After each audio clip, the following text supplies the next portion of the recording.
Hello there. Welcome to Principles of Accounts, O level.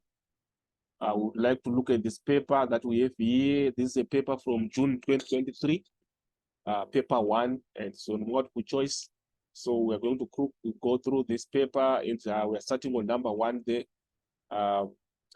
Number 1 is saying a business organization that raises capital by issuing shares is a dash. So we have an option that we are given there from A to D. So basically, when we have a business that is issuing shares, it has to be a company.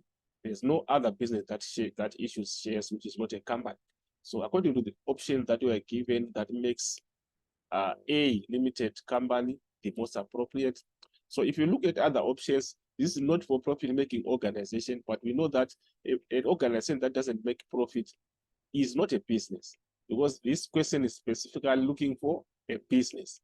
You look at here, but this one is not for profit making organization. Its intentions or its main objectives are not to make profit. So we cannot include that one.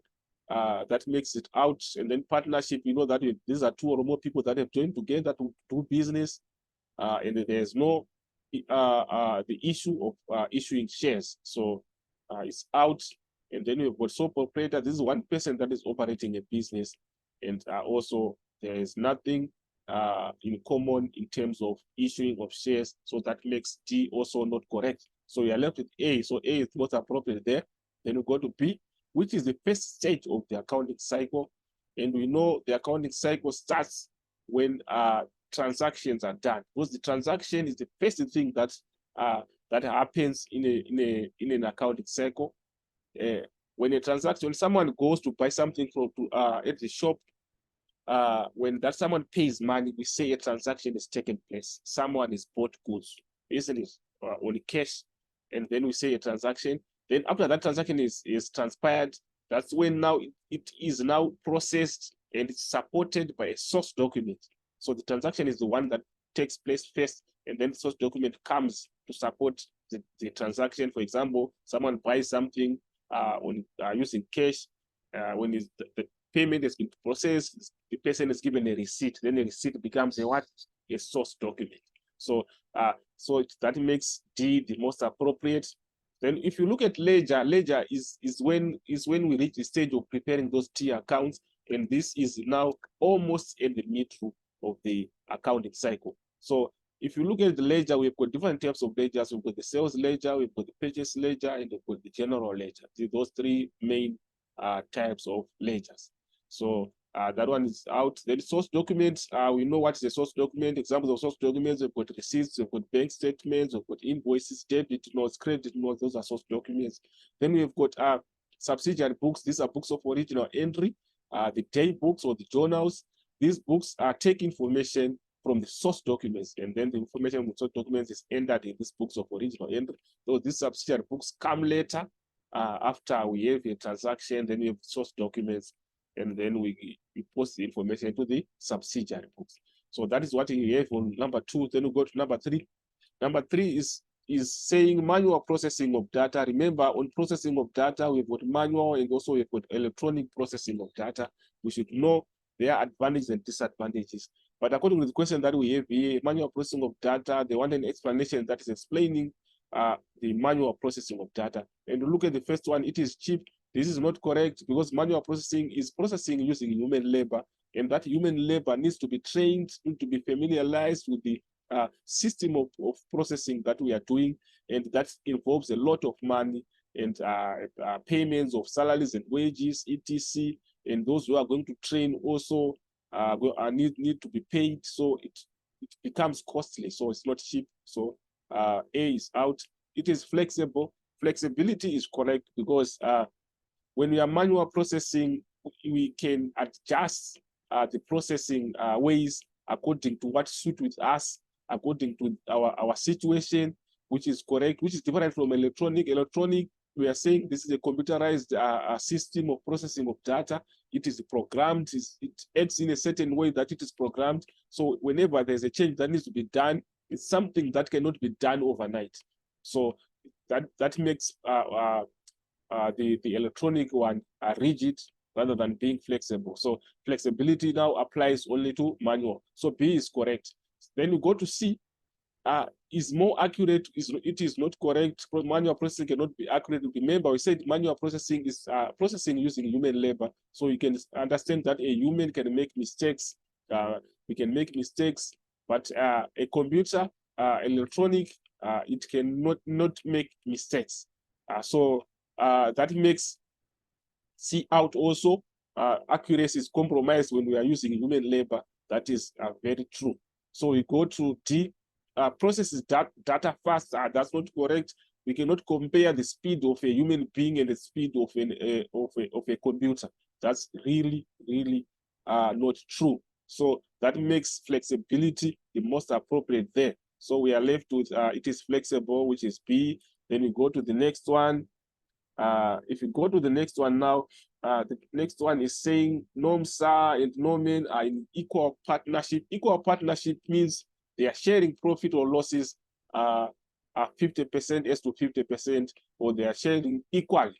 So basically, the ratio that is here on equal partnership is going to be half-half. So that is what we have there. Then we go to next sentence saying NOMEN was entitled to a monthly salary of 2,000. Remember, this is monthly salary. And then the next sentence saying the annual net trading profit was 20,000. So we need to find the net loss or the net profits after deducting this salary from the trading profit that we are given. So we are going to say the trading profits we less the salary, then we get the net figure that we are going to share now equally between these two partners. So what we are going to do there, we are going to say 20,000, that is the net profit that we have. Then we subtract, remember this is a monthly salary, so we need an annual one. So annually or yearly, we have 12 months, so we are going to say 2,000 times 12 year, 2,000 times 12 months to get for the whole year. So here, if you say 2012, you are going to get 24,000. So we are going to say 20,000 minus 24,000. So when you get that, or do that, you are going to get a negative 2,000. So that represents a loss. And then this one we share it equally. There are 2, so we divide by 2. Then if you do that, you get a negative 1,000. We get a negative. Here, when we divide 20,000 by 24,000, we get 4,000. Sorry, that's 4,000. Then when we divide it by 2, we are going to get 2,000. So a negative 2,000, which is a loss. So this represents a loss. So that makes A the most appropriate. The other ones are automatically out because the other one showing a profit, 2,000 a profit. So it's not correct. So A is most appropriate there because we have made a loss. Then we go to the next one is saying which source document matches with the subsidiary book. So we are given a source document, then we are given a subsidiary book in front, and we are the question is asking us which is a perfect match that there. Then we've got a debit note. A debit note, we know that is issued when there are returns, and we are told that this is a purchase journal, which is not correct. Then we've got a credit note. A credit note is issued again when there are returns, and here we've got sales journal, which is not correct. Then we've got invoice. An invoice, when an invoice is issued, it is going to affect 2 accounts. For example, we have got a credit purchase. It means we are going to debit purchases, purchase account, and then we credit the name of the creditor. So that makes the purchase account that we have opened is going to be posted to the general journal. Remember, the purchase account and sales account are posted to the general journal. So that makes C correct. Then D, you've got a receipt and then a petty cash book. This D is explaining a receipt, and then we have a petty cash book. But remember, when there's a receipt, it doesn't mean it's only going to be a petty cash book. It can be a cash book. So this also is not correct. So that leaves us with C, being the only appropriate answer that we have there. So we have 5. We are going to put C there, invoice general journal. So we have got C on number 5. Then we go to number 6. The imprest system. The imprest system is associated with which subsidiary book? We know the imprest system is used in the cash office, whereby the cashier is given some money, a fixed amount of money to issue out for petty payments, and then when that money is used, the following day, let's say the person is given $100, and for the day, the cashier issues something like $60, and it means $40 is left. So the following day, the cashier is given again the $60 that the cashier has used to retain, so that the balance goes back to what?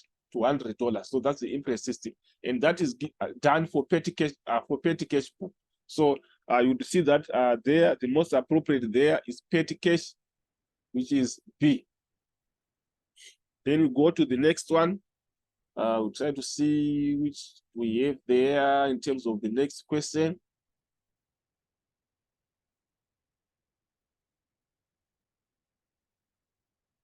Right. The next question that we have there.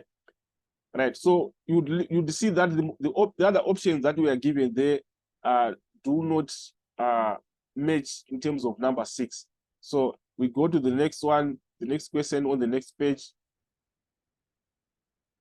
So on number 7 now, it's saying a private motor vehicle brought into the business by the proprietor is recorded as, remember, resources or cash that has been introduced by the owner of the business for business use. We call them capital, whether it's cash, whether they are non-current assets, whether they are resources, we say it's capital. So capital account is obviously going to be involved, and we've got 3 options that have got capital account there, A, B. All of them, in effect, there's capital account. But the issue is capital account is always credited. That's the issue. Capital account is always credited. So we are left with C and D. We are left with C and D there. So when this vehicle has been introduced, it means we now have a vehicle in the business, and we are going to debit the vehicle's account. So the double entry that is there is that we debit motor vehicle account, then we credit the capital. Capital account is always credited, so there's no ways. So the 2 accounts that are crediting here, we've got C and D, but the other one is debiting drawings, which is not correct, because the motor vehicle has already been introduced as part of the business non-current assets. So we are left with D. So D becomes the most appropriate there. Then we go to the next one, which is number 8. When a trial balance fails to agree, the difference is entered in a. That is very straightforward. This is a suspense. You know, a suspense is used to correct errors, arithmetical accuracy errors, failure to abide by the double entry concept. One is also one of the errors that is mainly corrected by the suspense account. So here, the most appropriate is the suspense account. Then we go to the next one, which is number 9. Number 9 is saying the maximum share capital a company can raise is called. We know that the maximum that a company can raise is called a authorized share capital, and then out of the maximum, the now issued, the exact amount of issued now is called issued capital. So issued capital cannot be above authorized, can only be equal to authorized or less than authorized. So this one, maximum share capital a company can raise, is called it's authorized share capital. Authorized share capital. So A, that makes A the most appropriate there. Then we go to the next one. Next one is saying the following bank account appeared in the books of a trader. And then we've got a bank account. And then question is saying, what is the closing balance in the account? This is very simple. We add the total of the debit and the credit. Let's try to do that. If you add the total of the credit, you are going to get 6,000 here, 6,500. And then if you add the 2,500 plus 8,000 here, we are going to get 10,000, 10,500. So that's the case that we have there. So if we have such a scenario, we can put our double lines there. We know that the bigger total is to come in between the lines. So we have got 10,500, which is going to come in between the lines, 10,500. And then the balance CD will come to the side with the smaller side. And the smaller side is credit side. So that's where we are going to have our balance CD. And then the amount of the balance CD now is the bigger total minus the smaller total. So when you say 10,500, when you say 10,500 minus 6,500, what do we get? We are going to get, let's calculate. We are going to get 4,000. So this one becomes our 4,000. And then this is our balance CD. So this question is only asking for a balance, which is 4,000. So we are left with P is the answer there. So P. So that's what we have there. And of course, the balance BD will come now on the debit side, below the double lines is balance BD. So that's what we have in terms of balancing of accounts. Then we go to the next question, which is the next page, number 11. Right, if you go to number 11 is saying which accounting concept says that the business has no intention to close in the near future. The business is going to operate in the foreseeable future, not to close so soon. If we go through the accounting concepts that we have, we will see that the going concern is the most appropriate there. That makes the going concern the most appropriate there. So it means B is the most appropriate. Consistency is that if you adopt a certain type of recording in a business, be it a certain principle, a certain method of, maybe, for example, method of calculating depreciation, if you adopted a straight line method, you don't have to change from one period to the other, or one financial period to the other. You have to be consistent with that type of calculation, or that type of method of calculating depreciation. That is being consistent.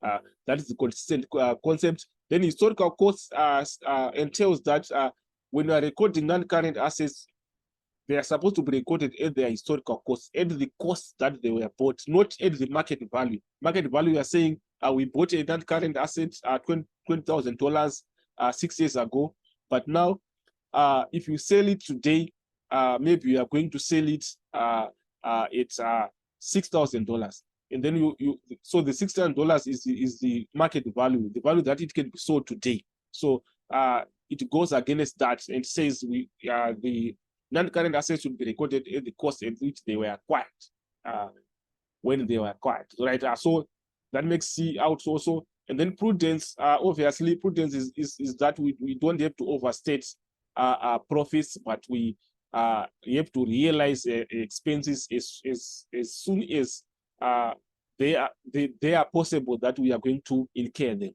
So that's prudence concept. Then we go to the next question, is saying which of the following is entered in the profit and loss account, and we're given different options there. We go and if we go to A, carriage inwards, we know that carriage inwards is adjusted in the trading account under cost of sales, whereby it's going to increase the figure for purchases, because we are going to say purchases, and then we add the carriage inwards.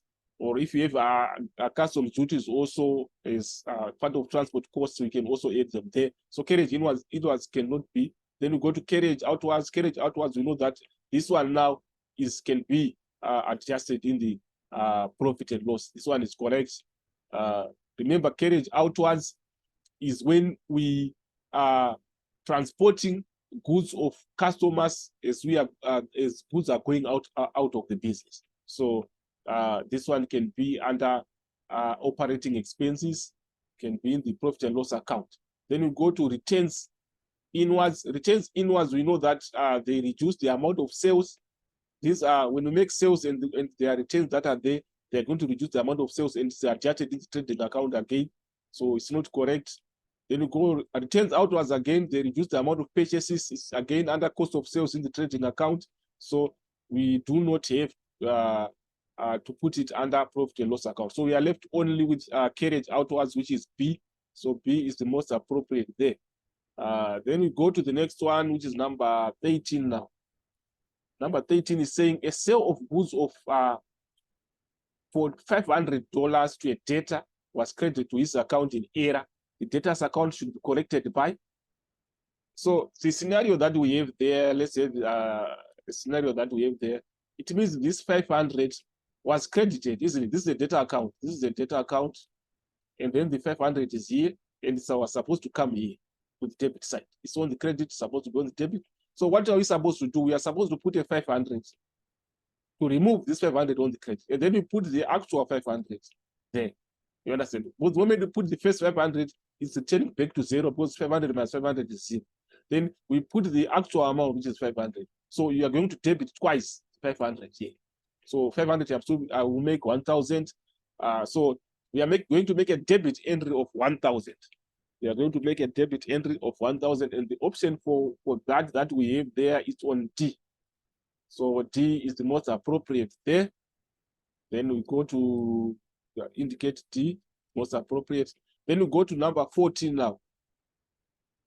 Number 14 is saying the accuracy of a trade receivables ledger and the trade payables ledger is checked by preparing when you have a trade payables ledger, we can check it by opening a control account. Remember, a control account is just a summary of what is in the if it's a payables control account, it's a check on all the transactions that are in the trade payables ledger. They should be in the payables control account. So a control account is the most appropriate there.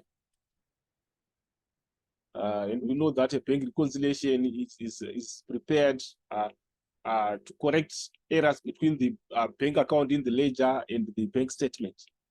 And we know a trial balance. This is just a list of balances that we prepare after preparing the ledgers. Statement of affairs is used to calculate opening capital. So they do not apply there. So you go to number 15. If you go to number 15, number 15 is saying which of the following increases the favorable bank balance. Which of the following increases the favorable bank balance. So what you have to know about the bank statements,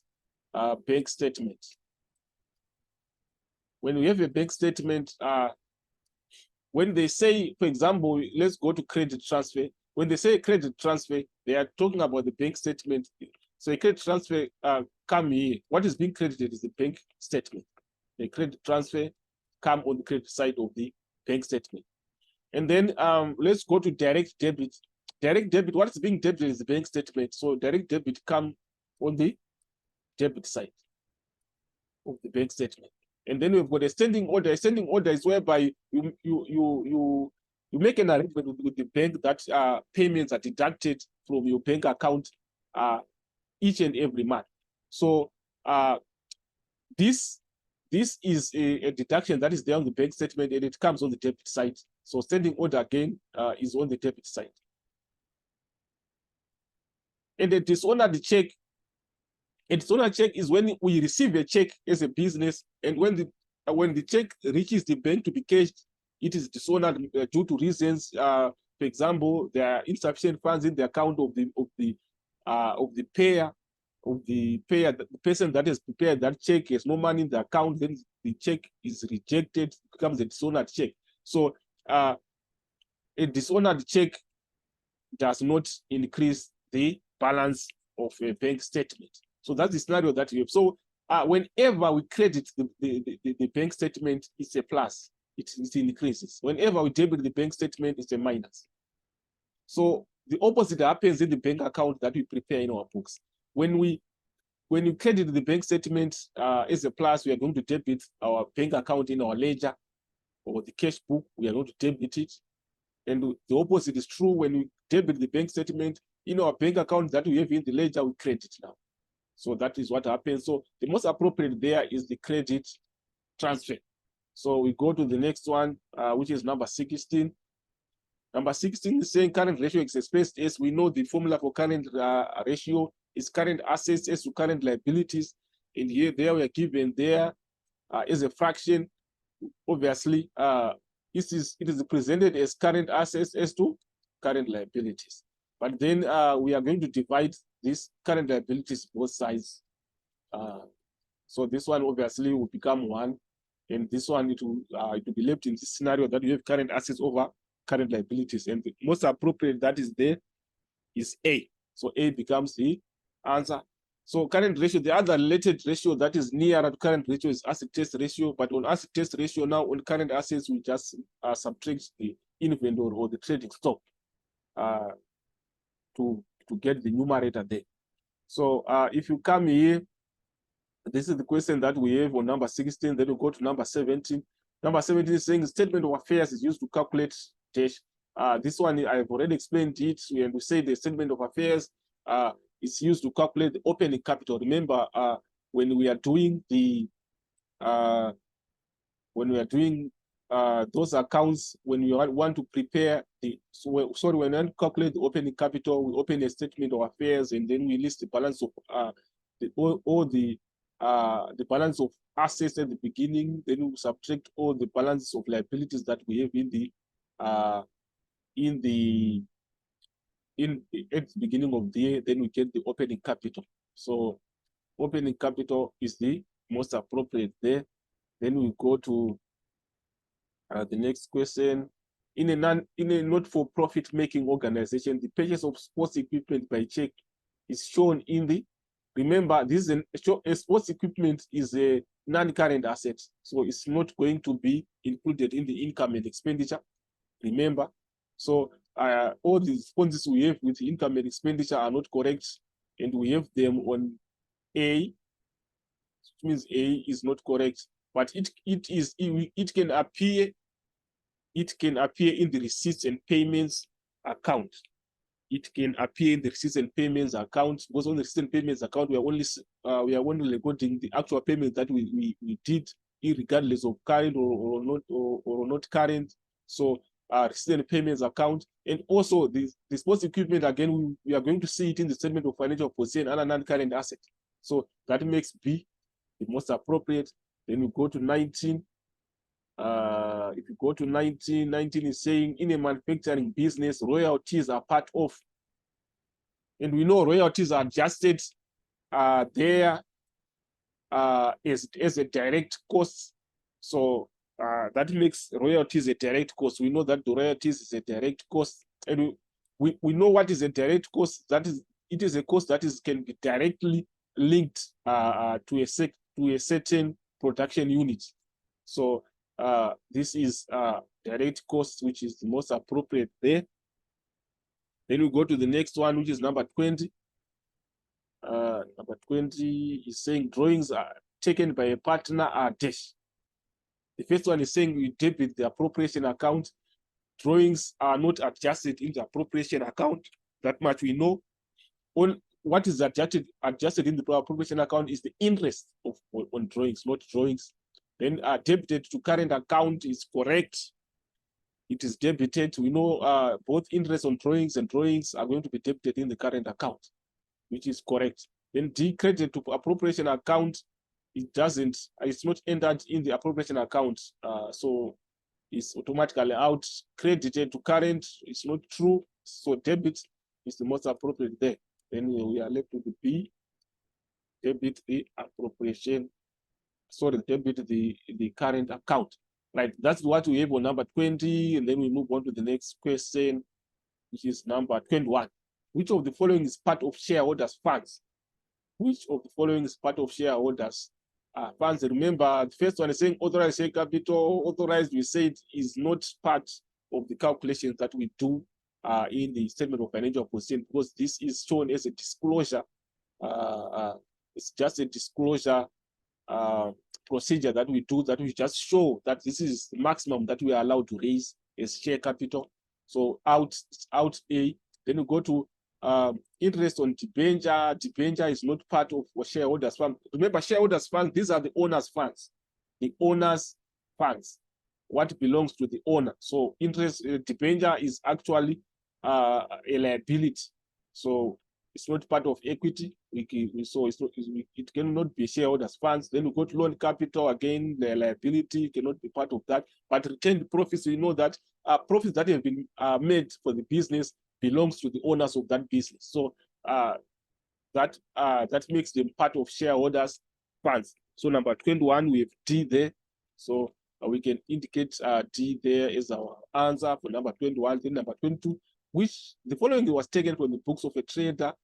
And then we are given the balance there. And then they are saying the amount transferred to the income statement was, so we are going to make a calculation from those balances that we are given.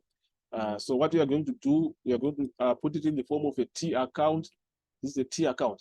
But what we know is this is an expense account, it's wages. And we have an owing at the beginning of the period here, a balance of owing of 6,000. So we should know where do we put owing at the beginning. Owing at the beginning comes on the credit side. So this is owing. So I'll just put a B to show that this is the beginning. Owing at the beginning comes on the credit side. Then owing at the end comes on the debit side. The opposite is true for a prepayment. If it's a prepayment or advance, let's use the term advance. Advance at the beginning comes on the debit for an expense account. For an expense account, then advance at the end come on the credit side. This is at the end. And the amount that is going to be charged in the income statement for wages for that period or for an expense for that period will come on the this is the income statement, will come on the credit side. So this is the amount that we are looking for. Then the amount that was paid for that period. Remember, when you pay an expense, we debit that expense account and then we credit the bank. So the amount is going to go to the bank here on the debit side like this. So, but the amount that we are going to look for is this one. So let's just use that that method. So what we are going to do there, we have got wages now. Owing at the beginning, 6,000. This is owing at the beginning, comes on the credit side. And then we are given wages paid. This is the bank, the amount that was paid for wages for that period comes on the debit, 11,500. Then we have got advance at the end. And we are seeing that advance at the end is what? Advance at the end is we are seeing there on the top there, advance at the end is on the credit side. So this is at the end, so it comes on the credit side. So the figure that we are looking for is here. So we are simply going to say 6,000 plus this is 1,600. This is 1,600. 6,000 plus 1,600. Then we are going to subtract it from the amount that we are looking for. The amount that we are looking for is on the, remember we said it's on the income statement is going to be on the credit side here. So the amount we are looking for is going to be here. So basically we are going to say 11,500 minus 6,000 minus 1,600. So basically this one becomes 7,600. So let's try to calculate. If we say 11,500, 11,500, then you subtract 7,600. Then we are going to get 3,900. We get 3,900 if you do that. So the figure that we are going to get in there is 3,900. So that's the figure that's the answer. So the answer that we have for 3,900 is this one. So A is our answer there. Then we go to the next question, which is number 23. Number 23 is saying in accounts, clerk failed to account for petty cash of $75. Which business ethic was violated? We have competence, compliance, confidentiality, objectivity. So the most appropriate there is competence. The person failed to account for 75. So this is entailed by competence. So competence is the most appropriate that we have there. Then we go to the next one, number 24. Stationery bought for resale on credit is recorded in the stationery bought for resale on credit is recorded in the, it has been bought on credit, remember. And the issue is which book of original entry according to the books that you are given, is it entered? Cash book, we only enter cash transaction, cash and bank transactions. So this one is on credit, so it doesn't qualify for cash book. Then we have the general journal. It doesn't apply for the general journal because this is there's a specific journal that is entered something that is bought on credit. So whenever something is bought on for resale, let's start for bought for resale, we say purchases. When something is bought for resale, they are purchases. So in the purchase day book, that's where we enter the credit purchases. So that makes C the most appropriate there. And then if you look at the sales journal now we are talking about where we did sales, but you are talking about purchases now. We bought stationery, so they are purchases. So D, that makes D automatically out. So C is the most appropriate there. Then we go to number 25. Number 25 is saying, let's try to zoom that one. Number 25 is saying, let's go there at the beginning. Right, number 25 is saying, on 1 January 2001, a trader bought a motor vehicle for $20,000. It was expected to be sold for $5,000 after 10 years.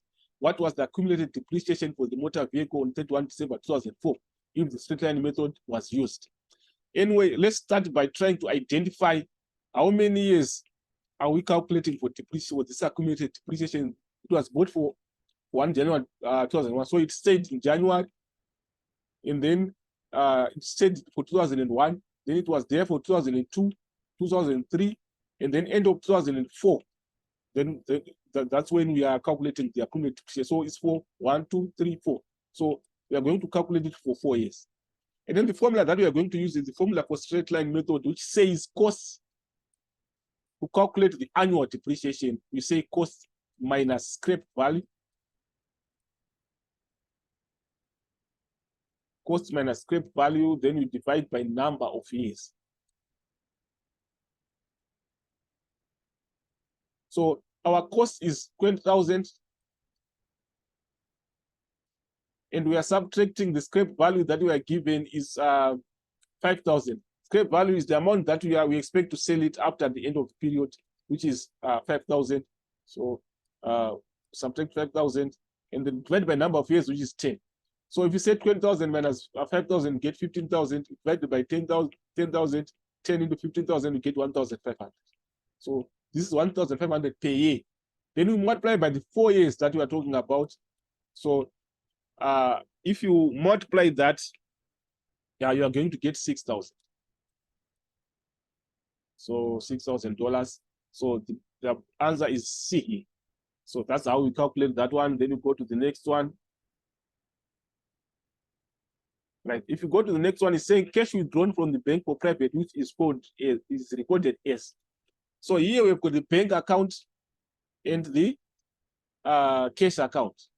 The cash is being taken from the bank and is coming to the cash account in the business. So we're going to hold it as cash in the business. So it becomes the cash account. So we can just use the basic principle of double entry, which says we debit the receiver and then we credit the giver. So bank is the giver here because money is coming out of the bank, and then the cash becomes the receiver is the receiving.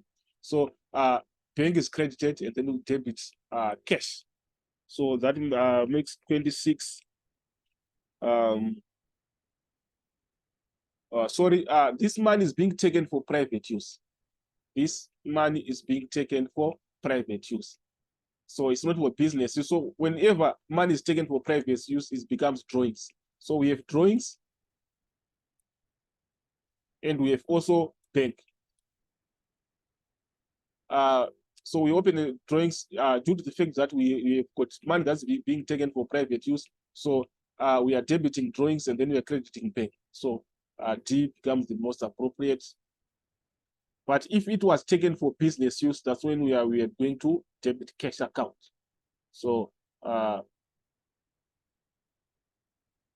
we now go to number 27. Goods bought by check are recorded in which subsidiary book? Goods bought by check are recorded in which subsidiary book? We said the cash book is where we record cash and bank transactions, and this is check, and this indicates a bank transaction. So cash book is the most appropriate there. Cash book is the most appropriate there. So general journal, the type of transactions that enter in the general journal are all the transactions that cannot enter in other books of original entry. Remember, books of original entry, we've got the returns journal, purchase journal, we've got the cash book. What other journal do we have? Sales journal, purchase journal, returns journal, cash book. Then any transaction that is not entered in those four that we have mentioned is entered in the general journal. So general journal does not apply there. So we now know the purchase day book and then the sales journal. We now know them.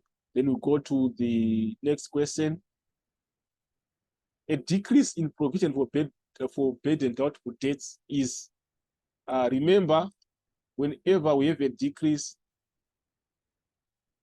it's income. And we are going to put it under other income when we are preparing the income statement. Then an increase is an expense, and we put it under operating expenses in the income statement. So here they are looking for a double entry that we are supposed to be done on a decrease in provision for bad debts. So basically, and we know that in the income statement, this is the income statement account, all income come to the credit side, and then all expenses will come on the debit side. So if we are saying a decrease is income, so it's supposed to be credited in the profit and loss account. So this one becomes the most appropriate according to the information that we are given there. Then we go to the next one, number 29. Which of the following is a manufacturing indirect cost? So an indirect cost is a cost that we cannot directly allocate to a certain production unit or certain cost unit.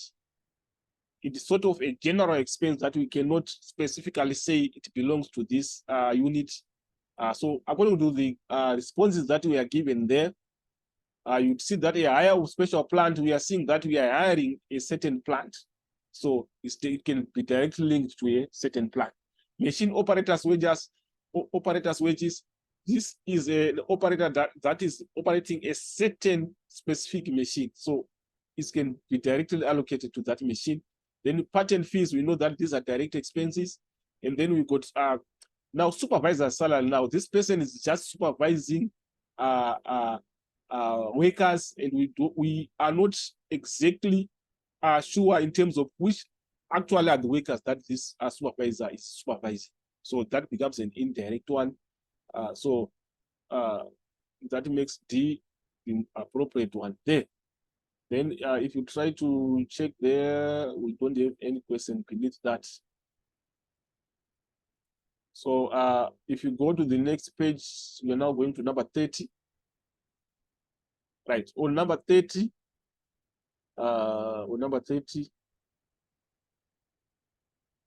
the first part of number 30, let's try to zoom it so that we can see. It's saying Goa manufacturing details for the year 2016, where you are given cost of raw materials consumed, you are given direct cost, factor overheads, open inventory, and then they are saying the cost of production. This is a manufacturing account, and you know, in a manufacturing account, when you get the cost of raw materials consumed, you are going to add direct cost, and then we also add factor overhead cost. Then we add also open inventory of work in progress, and then we subtract closing inventory of work in progress. The other thing that you have to take note on manufacturing, guys, is that on manufacturing account, you can only subtract at 2 different points. That is when you are calculating cost of raw materials consumed, when you are adjusting for closing stock or closing inventory of raw materials. That's when you are subtracting, and also when you are adjusting for closing inventory of work in progress. That's the only 2 points that you subtract. So here we are just adding. You are saying 34,000. We add at 4,000, we add 12,600, we add 7,200, we add 1,400, and then we less this one. This one is the only one that we are subtracting. So if you do that, you are supposed to get 53,000. So B becomes the most appropriate there. Then we move on to the next question.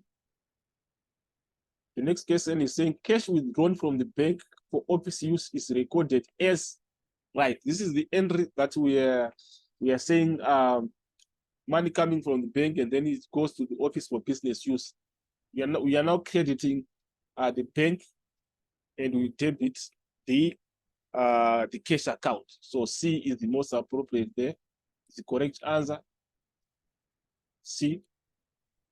Remember this money is coming from the bank, so the bank is being credited and then it's coming into the cash office cash account.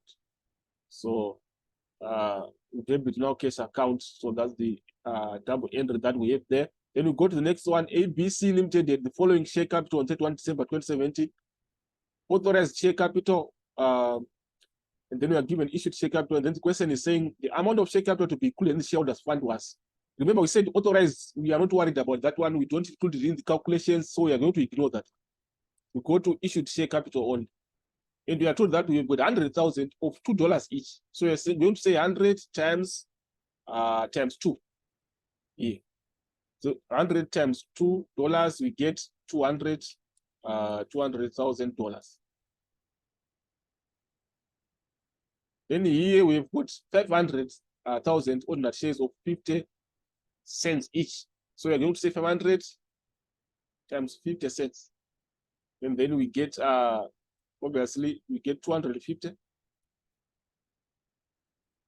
Then we add the 2, we are going to get 450. So that's the answer that we have there. This is number 32. And 450 is on A. So this is the most appropriate. Then we go down. This is the last question that we have there. We can go to the next one. 33 is saying a business provided the following information, find the gross profit markup. So you have to know the formula for calculating markup. The formula is saying is gross profit over cost of sales times 100 over 1. So we are just the figures that we have. Gross profit is 2,000. And then cost of sales we are given there is 4,000. And then we multiply by 100 over 1. So when we do that, you are going to get 50%. And 50% is on D. So D is the most appropriate there. Then you go to the next one. The next question is saying the following information was obtained from a trader's book. And then the question is the credit purchases for the month where they want the credit purchases. So we are going to prepare a control account according to the information that we are given. Basically, this is a creditors control account, and then we, after that, now we say the balances that we have, at the beginning, the creditors balance there should be on the credit side. So we are going to put 16,400 on the credit side. And then we go to the next item, which is checks paid to creditors, 39,700. And we know that this one comes to the debit side of the control account. So 39,700 will come here. And then we go to the next one, we've got returns outwards of 600. So these returns outwards, remember, the figure that we are looking for is on the credit for purchases. So returns obviously will be on the debit. So that 600 will come on the debit side.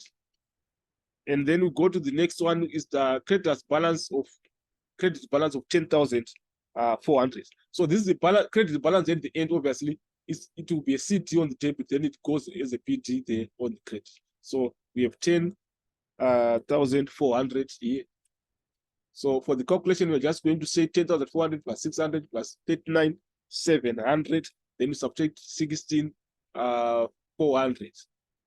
Then what you get there, if you do that, you're supposed to get 34,300. So this is 34,300, which is supposed to be here. Right. So 34,300 becomes the most appropriate, the correct answer, in fact. Right. So go to number 35. Rates paid in advance of $100 were debited in the income statement. What is the effect of on the net profit? Rent paid in advance of $100 were debited with the income statement. What was the effect on net profit? This is it was debited. Remember, we gave a highlight in terms of the income statement and said the expenses come on the debit and then income on the credit. So when we have income, it's an addition. When we have expenses, it's a subtraction. So this one is being said it was debited. So it was entered on the negative side where we are subtracting. So obviously it's going to decrease.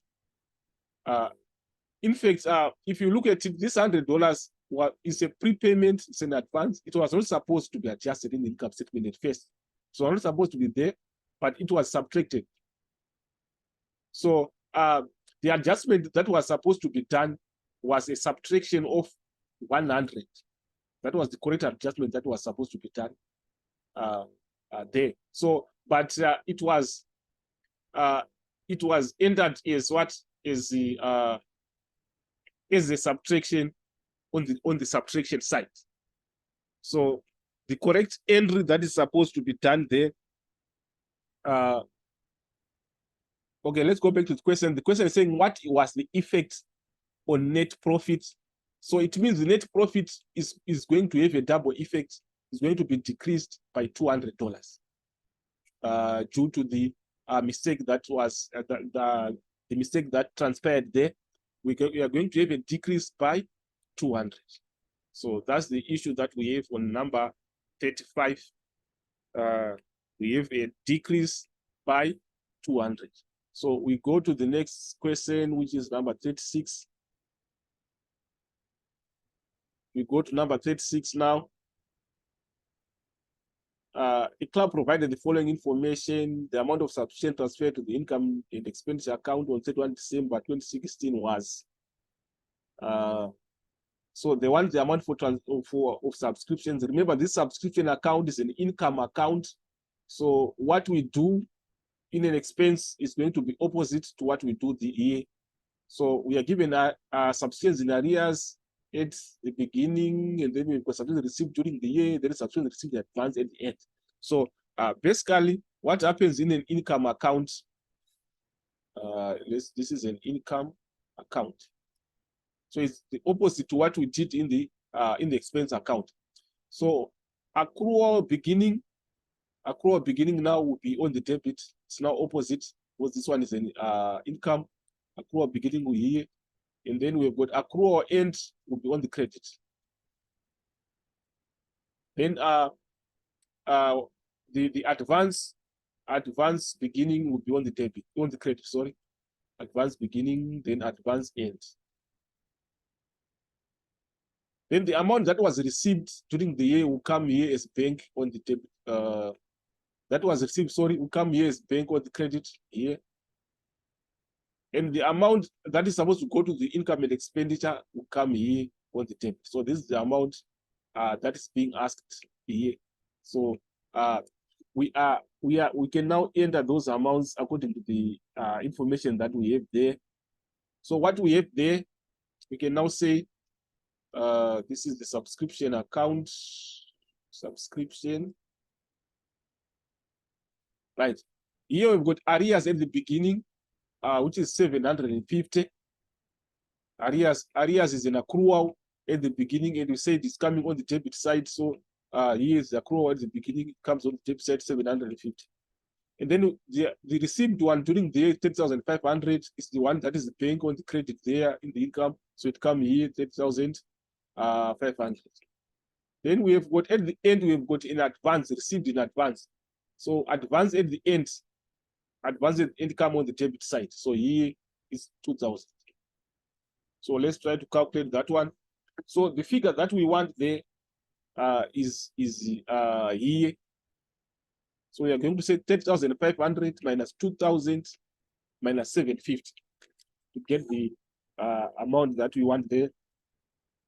We are going to say 30,000. Let's try to calculate 30,000. 30,500. Then we subtract 2,000. Then we subtract 750.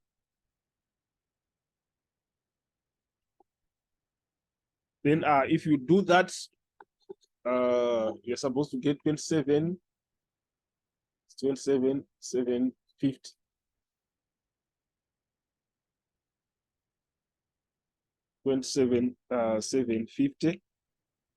And it's on A. So our answer there is A. So let's tick our answer as A there. So A is our answer. 27,750. So that's how we calculate when it's an income account. We just do the opposite of what we do when it's an expense account. So we go to 37. A departmental store provided the following information, and then the question is saying, let's see the question, which department is the lowest gross profit? Which department is the lowest gross profit? Right. If you check there, the calculation that we are supposed to do there, we are just going to say sales. With less sales returns, also less cost of sales. So we are going to say minus. Remember, sales returns reduce cost of, sales returns reduce the figure of sales, and then cost of sales also are subtracted from sales to get the gross profit. So here we subtract again. Here we subtract again. Here we subtract again. Right.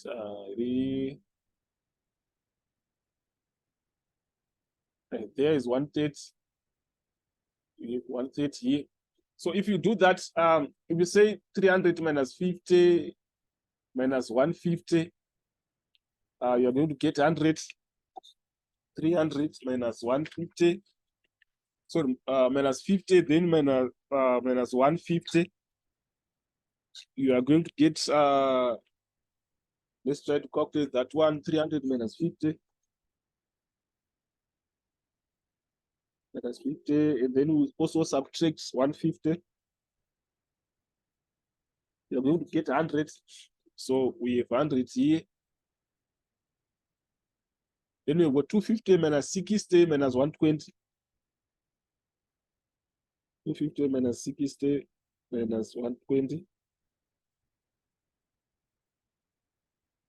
You get 70. So we've got 70 here. Then we've got 230. We subtract 70. Then we subtract 130. Get 30. Then we've got 220. 220. Then we subtract 40. Then we subtract 140. You're supposed to get 40.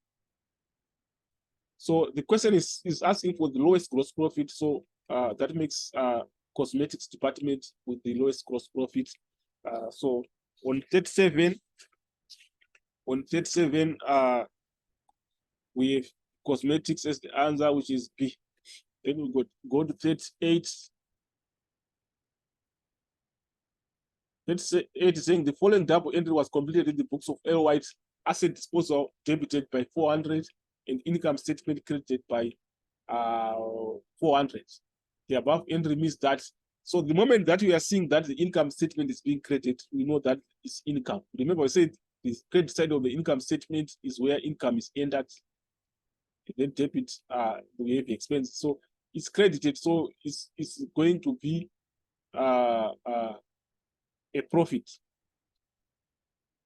It's going to be a profit of 400. So the above entry means that that's number 38. There was a profit on disposal of 400. Simple as that. On C there. Sorry, on D. So D becomes the most appropriate there, the correct answer. Then you go to the next page to see question number 39. Right. On question number 39, we have the following account appeared in the books of a club. Then the balance 750 on 31 December 2017 was shown in the statement of financial position under. Remember, this is a CD on the debit, so it's going to be a PT on the credit. So a balance. Okay, let's look at it as a CD on the debit. A balance at the end on the debit side is a what? When it's an income account. I think we prepared that previously. We showed that previously in terms of when it's what? When it's a CD on the debit. Trying to look if we have that information. Right. When we have a balance at the end, because remember this subscription account is an income account. So when this shows a credit balance, and we know that when it's a credit balance in an income statement, it shows a prepayment or an advance. And a prepayment or advance of an income, a prepayment or advance on the income is not a current asset. It's opposite for expense. It becomes a what? It becomes a current liability. So the first thing is to identify that this one, is it a balance of an advance or a balance of an accrual? So if it's a CD at the end on the debit side, it represents a prepayment, an advance CD. So if it's an advance CD, it means this is a prepayment. So for income, when it's an advance, it's a current liability. And when it's an accrual or owing, it becomes a current asset. Then for expenses now, it's opposite. For expenses, when it's an advance, when